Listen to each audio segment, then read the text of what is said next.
किसी के बाप में हिम्मत नहीं है कोई नमाज रोक कर दिखा दे। आज तक नहीं रुकी तो आज के बाद भी कभी नहीं रुकेगी। जुमे के दिन गाजियाबाद के खोड़ा के एक मुसलमान ने यह बयान दिया और उसके बाद से उसका बयान सोशल मीडिया पर वायरल हो गया। बयान ऐसे वक्त में आया है जब गाजियाबाद के खोड़ा में एक बहुत बड़ा घटनाक्रम हो चुका है, जब बकरीद के मौके पर एक हिंदू बच्चे की जान जा चुकी है, जब खोड़ा में पूरा बवाल मचा हुआ है। और इस बीच जब पहला जुम्मा पड़ा इस पूरे बवाल के बाद, तो बयान आता है एक मुसलमान की तरफ से जिसमें वो कहता है कि नमाज तो आज तक नहीं रुकी है, किसी के बाप में दम नहीं कि नमाज रोक पाए। आपको बताते हैं पूरा विवाद शुरू कहां से हुआ।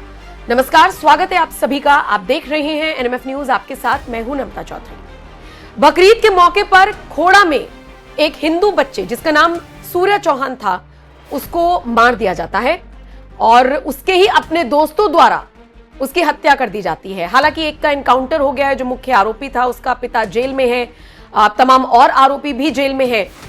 तमाम बड़े बड़े राजनीतिक नेता हैं जो पहुंच रहे हैं, राजनीतिक दल से जुड़े हुए लोग हैं, हिंदू रक्षा दल के लोग हैं जो वहां पर पहुंच रहे हैं।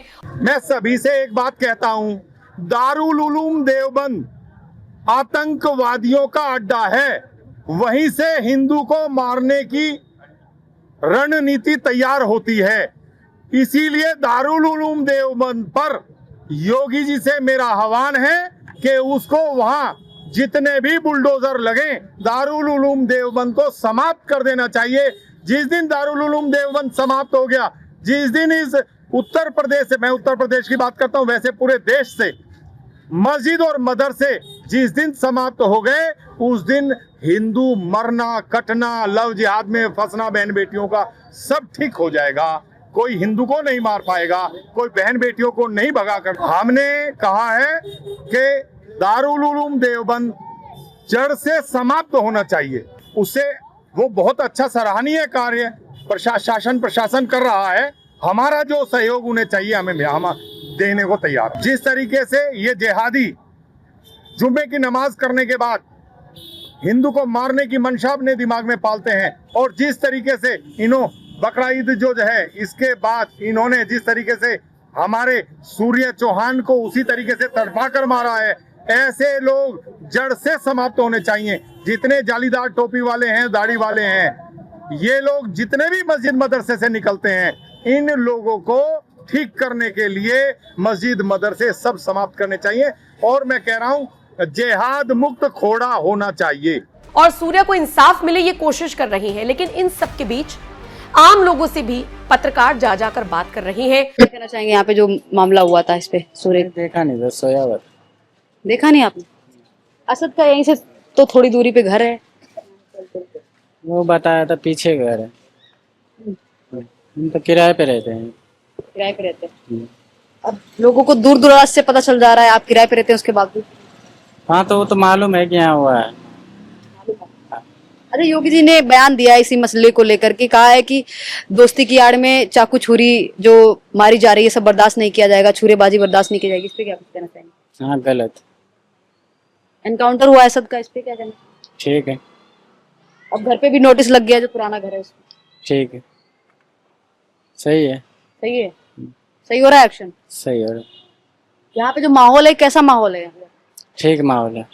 ठीक माहौल है। अच्छा, आप इसी गली में रहते हैं तो आपको दिखा नहीं था कि मतलब आपके किसी गली के व्यक्ति ने ध्यान नहीं दिया कि यहाँ पे असद है, उस समय वो बच्चों को मार रहा है? उस समय अपना सब घर बंद के कुर्बानी कर रहा था। अच्छा। हाँ, 2 बजे के बीच हुआ है। दिन में 2 बजे की बीच, हाँ। उस समय कुछ आदमी आराम कर रहा था, कुछ कुर्बानी दे रहा था। कुछ कुर्बानी दे रहे। हाँ, 2-3 दिन तक होता है कुर्बानी, इस वजह सब कुर्बानी में लगा हुआ था। और वो उधर कुर्बानी सूर्य की दे रहा था असद। अब यही चीज तो नहीं देख पाया, कुछ आदमी देखा, कुछ नहीं देखा। दूसरे दिन पता चला ये बात। जिन लोगों ने देखा उन लोगों ने सोचा नहीं कि मतलब इसको बचाना चाहिए, चाकू मार रहे हैं इतने सारे लड़के मिल करके। 3-4 गोरा पकड़ रखा था, कौन बचाने वाला होता तो उसी में से बचा लेता है क्या? तो मतलब पकड़ रखा था, ये बात देखी थी आपने? ये वीडियो देखी थी आपने? वीडियो देखा था मैंने। वीडियो देखी थी? हाँ। ऐसे नहीं देखा है? ऐसे नहीं देखा। हाँ, मैं सोया था उस समय। बाकी लोग कुर्बानी कर रहे थे, कुछ लोग देखा, जब तक वो मार दिया था। मार दिया था। हाँ। फिर भाग गया था या फिर अपने घर में चला गया था? वो भाग गया था। अच्छा, थोड़ा से निकल गया था मार के। थोड़ा सा निकल गया था मैं। हाँ अच्छा, अभी जो एक्शन हुआ इससे संतुष्ट हैं आप? सही है। हाँ सही किया। हाँ सही किया। इनके घर वाले तो फरार हैं, मतलब इसके फादर को तो गिरफ्तार कर ले गए, पिताजी को, और ये इसकी माता है जो सैतुली माँ, वो तो फरार हैं। और इसी कड़ी में आपको दो तस्वीरें दिखाते हैं, आपको बताते हैं कि कैसे कुछ लोग खुद से माहौल खराब करने की कोशिश करते हैं, जबकि कुछ लोग मामले की गंभीरता को समझते हैं।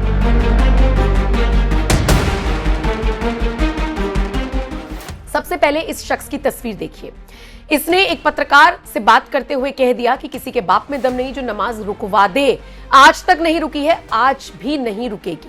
और दूसरी तरफ जरा इस शख्स को देखिए जिसने एनएमएफ न्यूज के कैमरे पर यह ऐलान कर दिया कि खोड़ा में अब कभी भी बकरीद नहीं मनाई जाएगी। गाजियाबाद आया हूँ और ये मैंने गाजियाबाद पुलिस कमिश्नर को, सीपी सर को रिटर्न में कंप्लेंट दी है। इसमें मैंने क्लियर मेंशन किया है कि सर गाजियाबाद को इंडिया का पहला सिटी डिक्लेयर करना चाहिए, घोषित करना चाहिए, जहाँ पे बकरीद सेलिब्रेशन कभी भी नहीं होगा, क्योंकि बकरीद की कुर्बानी में अब एक हिंदू का खून मिल चुका है। तो ये मेरी योगी सर से भी रिक्वेस्ट है और जो सीपी गाजियाबाद है उनसे मेरी रिक्वेस्ट। ये होती है मामले की गंभीरता, सोचने समझने की शक्ति। ये दो तस्वीरें आपको दिखा रहे हैं और ये कंप्लीटली डिफरेंट है।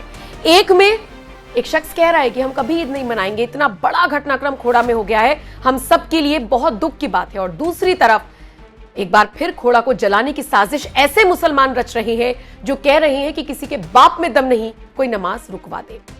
बाकी आप सुन ही रहे हैं, देख ही रहे हैं कैसे मदरसे सील किए जा रहे हैं, कैसे असद के घर पर पोस्टर चस्पा किया गया है कि 15 दिन के अंदर बुलडोजर कार्रवाई होगी।